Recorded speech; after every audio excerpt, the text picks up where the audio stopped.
If you want to make your X account private, also known as Twitter private, this quick tutorial will show you the exact steps so you can protect your posts and control who sees your content.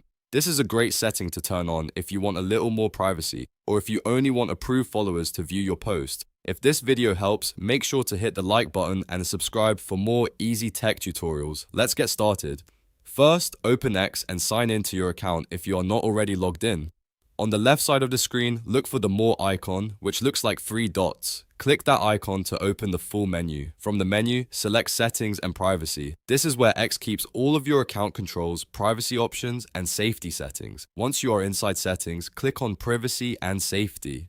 This section controls who can interact with your posts, how your account is viewed, and what information is shared on the platform. Next, select Audience and Tagging. Here you will find the option that controls whether your account is public or private.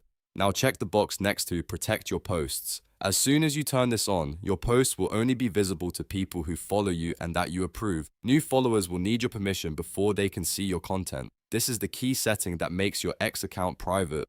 After enabling it, you can go back and continue using X normally, but your posts will now have an extra layer of privacy. If you ever want to make your account public again, just return to this same menu and uncheck Protect Your Post. That's all it takes. In just a few clicks, you can make your X.com or Twitter account private and keep your posts more secure. If this tutorial helped you, please tap like and subscribe for more helpful step-by-step guides, and I'll see you in the next one.